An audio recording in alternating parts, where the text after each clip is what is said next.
우리가 욥기를 마쳤고요. 시편은 조 목사님이 현재 설교를 하고 있고요. 잠언은 설교를 하는 것보다 그냥 읽는 것이 훨씬 은혜가 되기도 합니다.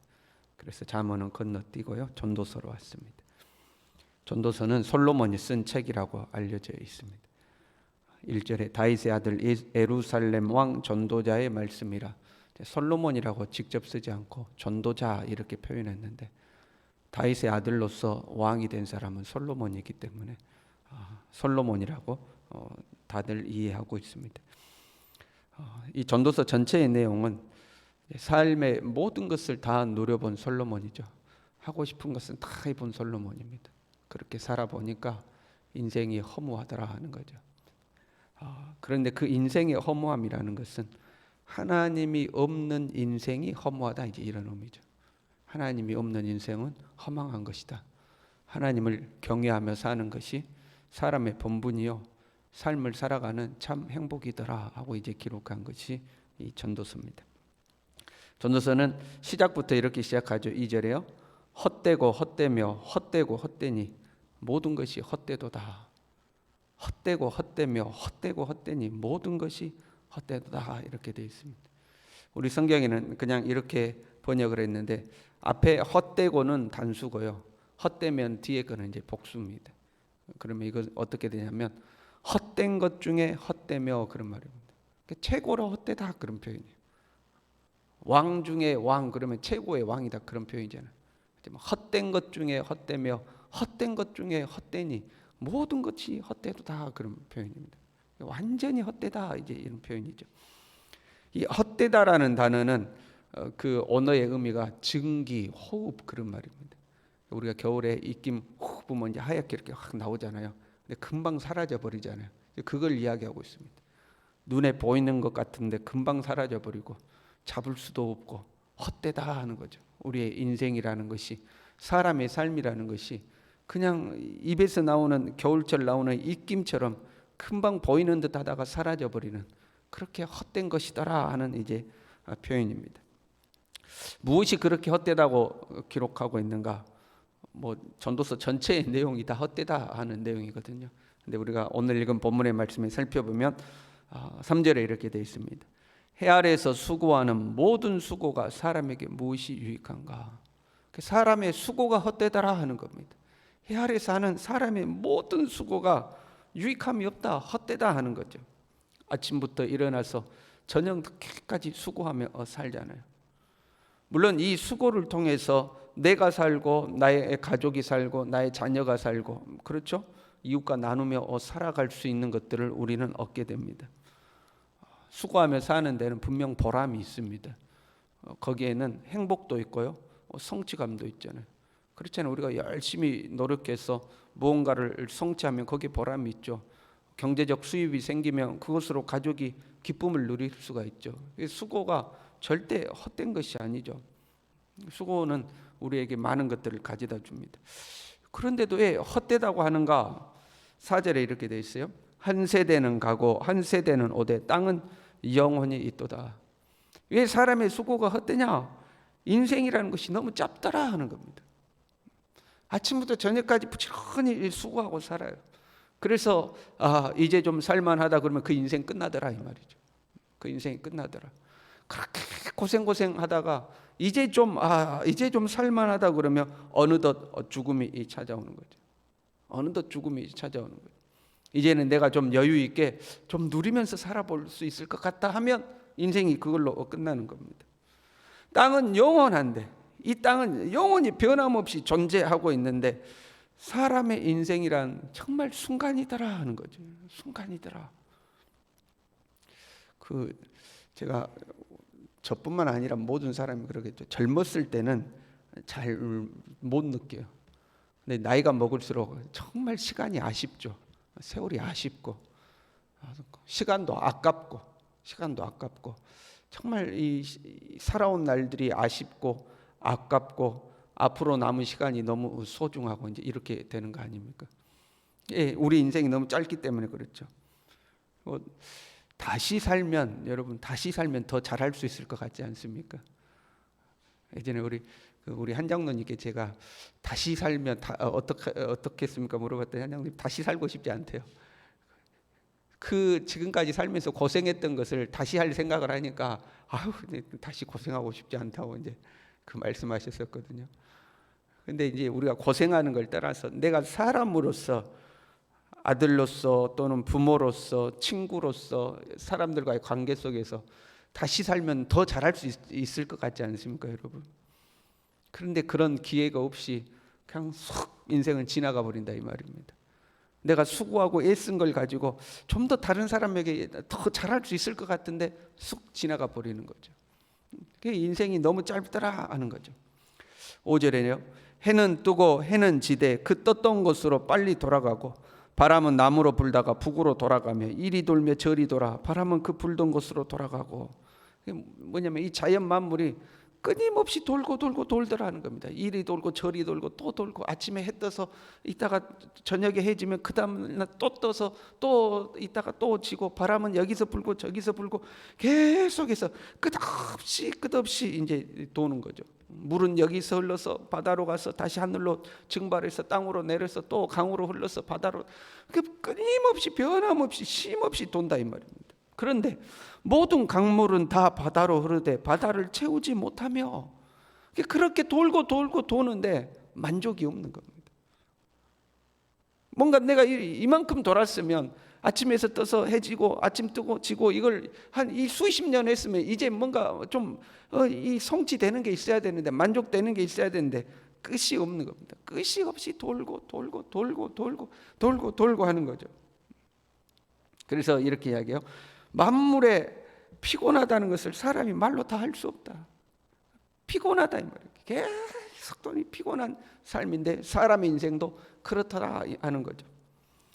그런데 사람은 8절에 이렇게 되어 있습니다. 눈은 보아도 족함이 없고 귀는 들어도 가득 차지 아니하도다.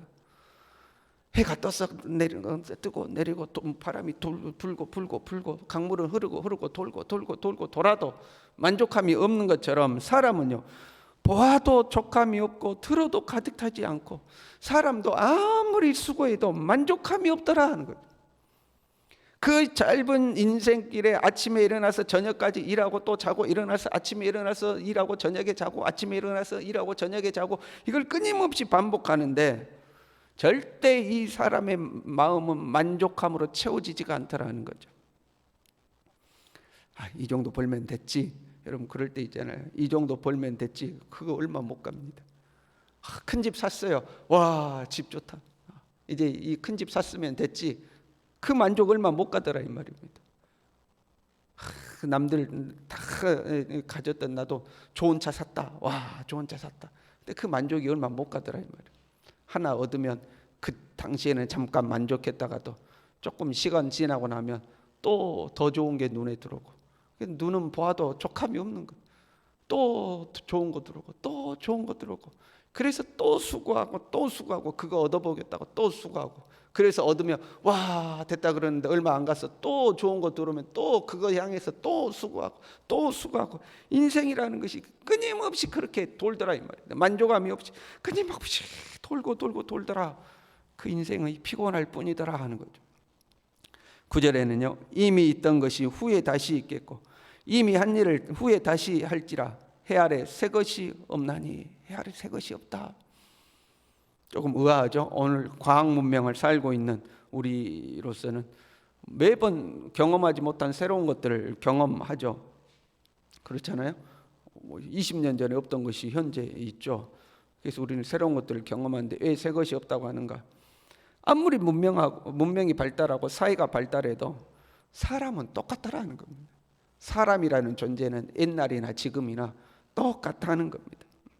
사람의 이 성품이 발달하면 얼마나 발달하고, 사람이 먹고 사는 것이 발달하면 얼마나 발달합니까? 똑같더라 이 말이에요. 사람은 서로 사랑하고 미워하고 좋았다가 다퉜다가 그냥 그 좁은 속으로 삐졌다가 풀었다가 이렇게 사는 이 사람이란 똑같다 하는 거예요. 똑같다. 변함이 없다. 그 인간이 똑같이 수고하고 똑같이 고생하고 옛날 사람도 그랬고 지금 사람도 그랬고 앞으로 살아갈 우리의 다음 세대들도 그렇고 똑같이 수고하고 똑같이 고생하고 그런데 만족은 없고 또 그걸 잡아보겠다고 아침에 또 일어나서 일하고 고생하고 자고 뭔가 얻으면 와 했다가 또 며칠 지나면 만족 사라져서 또 다른 거 보이면 저거 얻어야겠다고 또 수고하고 옛날 사람이나 지금 사람이나 앞으로 살 사람이나 그렇게 살아가는 인생은 변함없이 똑같더라 하는 거죠. 똑같다 사람이란. 이전 세대들이 기억됨이 없으니 장래 세대도 그 후 세대들과 함께 기억됨이 없으리라. 그렇게 수고하고 살았지만 그 짧은 인생 지나고 우리는 죽어 없어지잖아요. 그러면 우리는 기억 속에서 점점 사라지는 거죠. 잊혀지는 거죠.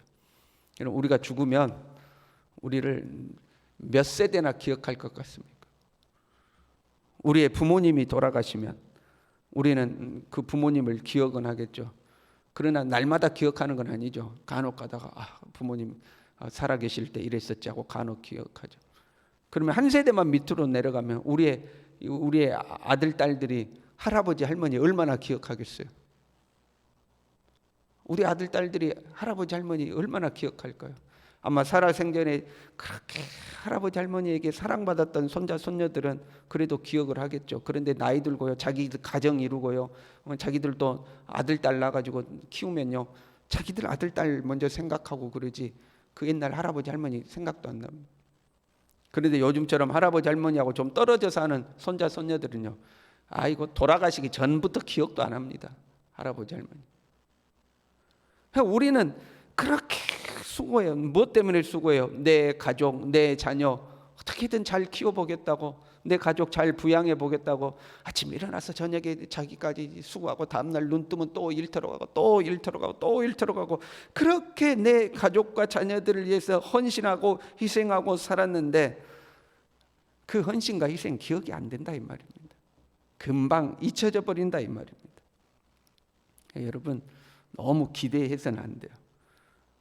내가 너희들 위해서 얼마나 고생했는 줄 아냐? 여러분 기억이 안 되는 겁니다. 내가 우리 가족을 먹여 살리기 위해서 얼마나 헌신했는지 아느냐? 그 기억이 안 돼요. 그걸 기억해주고 알아줄 것을 기대해서는 안 됩니다. 서운해하면 안 돼요. 서운해하면 안 돼요. 우리 인생이란 게 그런 거예요. 그냥 여러분 자기 스스로 만족하고 살아야 돼요. 그래도 내가 우리 가족을 위해서 이만큼 헌신했지, 내가 우리 자녀를 위해서 이만큼 수고했지, 야 참 잘했다, 동훈아 잘했다 하고 스스로 만족하고 스스로 위안하고 살아야지. 내가 이만큼 고생했으니까 내 자녀들이 알아주겠지, 내 후손들이 알아주겠지, 내 가족들이 알아주겠지 하면 상처받을 수가 있습니다. 사람이라는 게 그런 거예요. 잊혀지더라 하는 거죠. 잊혀지더라 하는 거죠. 그러나 하나님은 우리를 기억하시는 줄로 믿습니다. 하나님은 우리를 기억하시는 거예요. 내가 어떻게 살았는지, 얼마나 고생했는지, 얼마나 희생했는지, 때로 홀로 울면서 이 힘든 인생길을 얼마나 버티고 살았는지, 그러면서도 내 자리를, 가정의 자리, 교회에서 자리, 내 삶의 자리를 지켜내려고 얼마나 버티고 얼마나 노력하고 얼마나 수고했는지, 이 허망한 인생길에서 보람을 찾고 행복을 찾고 사랑하며 살아가려고 얼마나 애썼는지 하나님은 모든 것을 기억하시는 줄로 믿습니다. 그러니 우리가 하나님 바라보고 사는 겁니다. 이 이리 불고 저리 불고 흔들리는 인생길에서 그래도 누군가가 나를 알아주겠지 사람 보는 것이 아니라 나를 기억하시는 하나님을 바라보고 오늘 하루도 살아갈 수 있기를 바랍니다. 기도하겠습니다.